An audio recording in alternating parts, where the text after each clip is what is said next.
Assalamualaikum warahmatullahi wabarakatuh. Perkenalkan, saya Mesya Fatur Sasminta Ningro, mahasiswa Universitas Bina Nusantara.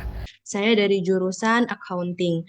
Pada kesempatan kali ini, saya akan sedikit menjelaskan tentang data collection method observation pada restoran cepat saji dalam pemenuhan tugas forum Research Methodology in Accounting and Finance. Jadi kita diberikan sebuah topik, yaitu di mana sebuah restoran cepat saji ingin memahami perilaku pelanggan saat memilih menu melalui kios digital. Peneliti menggunakan dua pendekatan observasi, yaitu structure observation dengan checklist perilaku, yaitu waktu pemesanan, pilihan menu, dan kesalahan input, dan unstructured observation untuk mencatat ekspresi wajah pelanggan. Hasil menunjukkan perbedaan signifikan antar perilaku yang terukur dan ekspresi nonverbal. Selain itu, pelanggan yang mengetahui sedang diamati menunjukkan waktu pemesanan jauh lebih cepat dibanding yang tidak sadar atau Hawthorne effect.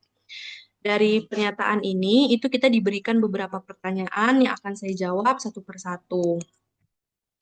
Untuk yang pertama, itu kita diminta menjelaskan kelebihan dan kekurangan dari metode observasi yang digunakan dalam studi ini. Jadi, kelebihan dan kekurangan metode observasi yang digunakan, yang pertama itu ada structure observation, yaitu observasi ini menggunakan checklist perilaku terukur, misalnya waktu pemesanan, kesalahan input.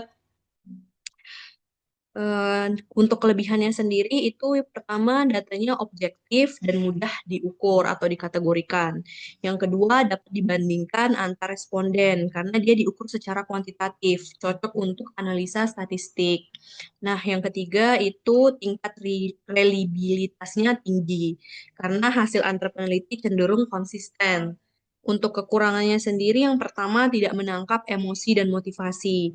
Di sini dia tidak menangkap konteks emosional di balik perilaku.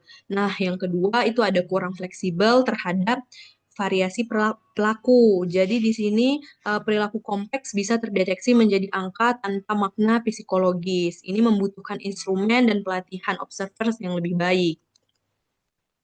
Kemudian kalau untuk kelebihan dan kekurangan dari unstructured observation sendiri, itu dia yang mengamati ekspresi wajah, reaksi spontan, atau gestur nonverbal tanpa checklist perilaku.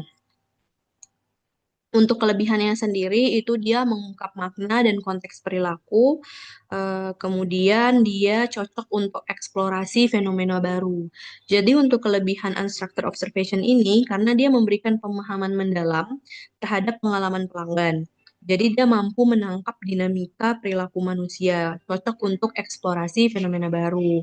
Kalau untuk kekurangannya sendiri, yang pertama dia bias interpretasinya tinggi, karena dia sulit dianalisis secara statistik. Jadi dia rentan bias interpretasi dari pengamatnya. Kemudian replikasi sulit karena data sangat konseptual. Jadi kalau misalnya kita simpulkan, kombinasi kedua metode ini yaitu structure dan unstructured observation itu sangat ideal karena structure memberikan reliabilitas, sedangkan unstructured memberikan konteks dan makna perilaku. Kemudian ini ada tabel perbandingannya, jadi dari segi aspek tujuan, kalau struktur itu dia kuantitatif, kalau unstructured itu kualitatif. Untuk reliabilitasnya, struktur dia lebih tinggi, unstructured lebih rendah. Untuk kedalamannya, struktur lebih rendah, unstructured justru lebih tinggi. Kalau untuk penganalisisannya, struktur lebih statistik, kalau unstructured lebih naratif. Kemudian untuk pertanyaan kedua itu bagaimana Hartwell effect mempengaruhi hasil riset observasi. Jadi pengaruh Hartwell effect terhadap hasil observasi sendiri itu sebelum kita bahas itu heartworm effect sendiri adalah fenomena ketika seseorang mengubah perilakunya karena tahu sedang diamati. Dalam kasus restoran ini, pelanggan yang sedang diamati atau sadar diamati, dia melakukan pemesanan lebih cepat dan lebih hati-hati. Nah, akibatnya data waktu pemesanan menjadi lebih baik dari kondisi normal karena ini mengurangi validitas eksternal, yaitu tidak mencerminkan perilaku alami.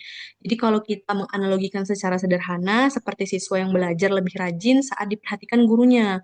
Data perilaku belajar di sini tampak positif, tapi tidak merefleksikan kebiasaan asli sehari-harinya. Nah, kemudian yang ketiga itu diminta untuk rancangan desain observasi kombinatif yang menjaga validitas etis dan objektivitas data. Jadi rancangan di sini yang pertama itu tahap pertama ada structure observation terbuka, yaitu kita bisa menggunakan checklist perilaku kuantitatif, bisa dari waktu, pilihan menu, ataupun kesalahan input. Yang kedua, informasikan kepada responden bahwa observasi sedang dilakukan. Jadi ini seperti transparansi etis. Untuk tahap kedua itu kita di unstructured observation, dia lebih tertutup atau unobtrusive. Itu menggunakan kamera CCTV tanpa mengganggu untuk menangkap ekspresi asli atau ekspresi alami. Kalau ini dia memastikan izin etis tercantum pada siklus umum. Jadi area ini diawasi untuk peningkatan layanan. Biasanya itu sering kita jumpai di beberapa restoran atau tempat makan kalau ada keterangan area tersebut sedang diawasi CCTV. Nah, pada tahap ketiga itu ada triangulasi data, yaitu yang pertama membandingkan hasil structure dan unstructure. Yang kedua, menggunakan dua observer untuk mengurangi bias subjektif. Dan yang terakhir itu lakukan inter-rater reliability check. Nah, yang terakhir, tahap keempat itu validitas dan etika. Pada tahap ini, menggunakan kode etik penelitian itu bisa inform consent, confidentiality, atau non-harm, serta bisa simpan data anonim dan hanya untuk tujuan akademik operasional saja. Sekian yang saya dapat sampaikan pada topik kali ini. Terima kasih.